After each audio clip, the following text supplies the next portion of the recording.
Hello everyone, welcome back to Manga Boy. Read some manga, and does he recommend the manga he read? I mean, like, really? Should I buy this shit? You know, not always, actually, not always. So let's talk about some manga, okay? We'll start off with the classic, Cromartie High School. Now, Cromartie High School, great comedy series, really enjoyable. I have a blast reading through this series. It is a lot of text, though, just so you are aware of that. This is an entirely text-driven comedy ordeal here.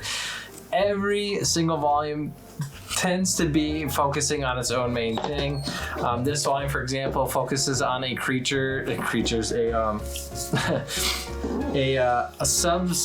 what's the word for it? Where it's subterranean subspecies of monkey men, and the monkey men live underground, of course, and they are fighting to see the bright sun. They actually have Hayashida. They kidnap him. He falls down a sewer after he's about to get into a fight. He goes down the manhole into the monkey cave. Pretty much the whole volume is this. And he has to make his way back. The monkeys think that whoever has a mohawk is going to be their savior, and then he gets up and he's just like, forget those fucking monkeys. So it's pretty funny, this series as a whole. Typically they don't have such a big long overarching plot line, but oftentimes they'll have like little hints of one. But that one was just a hilarious one. I could not help but enjoy it tremendously. There are, of course, a lot of different characters. Each one tend to have their own kind of backstory. Mas Takanochi, for example, was a robber, and then he ended up liking the high school, so he stayed in the high school. And then one of his fellow people who was robbing, who was doing a robbery with him, finds him, and they both have the same mask on. He's like, listen, you need to get your own stick. Then they have to figure out what his own thing's gonna be. So yeah, it's a super funny series, definitely a comedy thing. I do recommend this series. You can probably read it online somewhat easily, but it's more difficult to find, these copies of it in the store shelves because it is long since out of print. I definitely don't recommend paying an obscenely high amount of money for this, like scalper prices. But if you were to buy maybe the whole series, I think there's like 16. No, I'm sorry. There's probably like 13 or 14 volumes. In English, and then there's 17 total, or 16 total, something like that. But they didn't all finish coming out in English. I do have them all because I like to sail the seven seas somewhat. And so yes, you will not be able to have a full set. However, you will get darn close to it, and it is a great time. There's not really any continuity, so to not have an ending to it isn't really the end of the world. It's probably just going to be another gag at the end. Persona 5, Memento's Mission, Volume 2. It looks like we are starting to get a little bit more involved in this plot here. We've got aliens bathing in a hot spring. That's an interesting thing.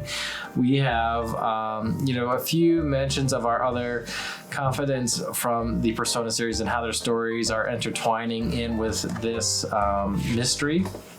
Kachi shows up as well. Memento's Mission, I would only recommend to somebody who lives and breathes Persona 5. If you are not somebody who has played Persona 5, you would have a very hard time, in my opinion, keeping up with who is who, what's going on where, how does this guy fall into the story. I really feel like it would be almost impossible to have a full idea of what's going on in this. It's definitely not a jumping on point, no question about that. So I would recommend it to only someone who's very, very interested in Persona 5. It seems to be a mystery that just ties in the other confidence storylines. So it's interesting. I don't know why they would want to make them kind of somewhat tied together, other than being, tied to the main character. But, sure. It's not that compelling. It's just somewhat interesting. So yeah, mixed recommendation there. Kaiju number 8, strongly recommend. I love Kaiju number 8. Look at that. Look at this nice cover. Somewhat shiny, silvery. Good time here. So we're dealing a lot with the aftermath of, I think it was Kaiju number 9, kind of invading and attacking the base. And then we have a bit of a status quo change, which is interesting. So I definitely recommend checking out this series if you haven't. This series is a lot of fun. Tons of fighting in it, of course. You know, you're gonna have fighting in it. Kaiju number 8.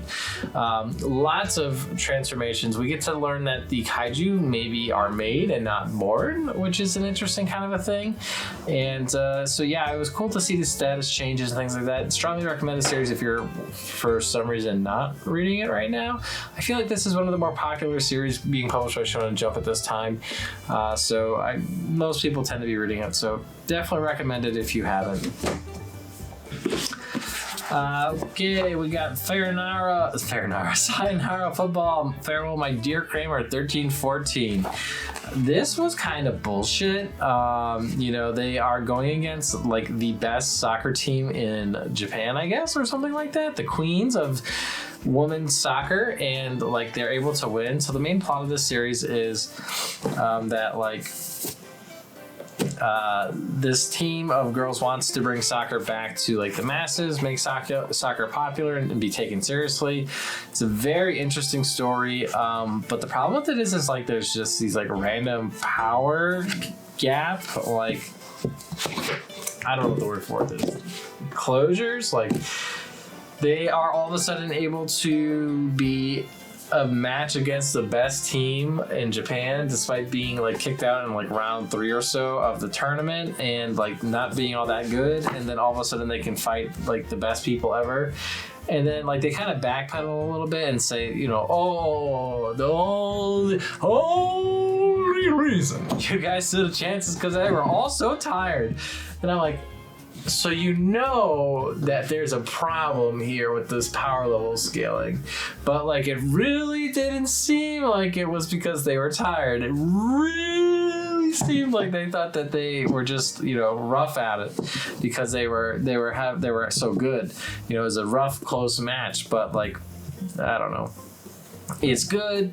I would recommend it at this time. You know, it's not something everybody should read. I don't really understand soccer super well, or like it that much for that matter, but I really do enjoy the story. I like the characters. I like where the story is going. I like the main idea and concept of the story of making women's soccer a little bit more popular in Japan. Like, you know, the main goal of the manga is for the main characters to be the reason for that. But I have to say it's a little bit hastened, or like, you know, like how are they possibly this good unless there was like a time skip and they went to a training camp or something like that. I would buy it, but like they haven't done that yet.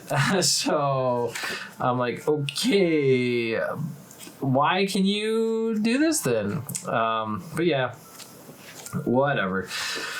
We will see how it goes. There are only 16 volumes of it, so it's not like it's a huge buy, but it is certainly not one of the best sports mangas I've read, but I guess it's not the worst one either, so I guess that's good somewhat. And of course, we're going to end on an oldie but a goodie. We've got Gantz. Again, these are 3-in-1s. We get to our psychic dwellers here. I really enjoyed this team on this cover here. I think this is some of the better teams that we have in Gantz, and you'll see this team goes over to the Osaka arc as well. Gantz essentially saves these people. It's a black sphere and it teleports them into this room, and they have to go on these missions to destroy aliens and save the Earth. Assumedly, it's hard to know exactly because Gantz leaves it all a mystery, doesn't give all the details. Now, there is a big massacre in this one. It was epic. Definitely recommend checking it out. A lot of things in here will make your mind go, what the fuck is happening? So Gantz is really good for that matter. I strongly recommend Gantz. There's vampires in here. The vampires don't really amount to much, but there's aliens in here, demons in here. There's everything you could possibly want. It is just a pure adrenaline rush. Strongly recommend Gantz every time I see it. I cannot recommend it enough for people to try it out. Again, it's heavy on the gore, heavy on the nudity, heavy on the violence, heavy on the narcissism, you know, all the good stuff. You wouldn't want to read a series that's not heavy on narcissists. Let's be real. It's not something you're interested in. So again, I really recommend most of these series, but I these two right here, I'm kind of like more cautious about, you know. Hopefully the payoff makes the makes it somewhat worth it for these series. But so far, I'm kind of like on them. Anyways, let me know what you guys think down below. Have you read any of these series? Do you agree with what I'm saying about it?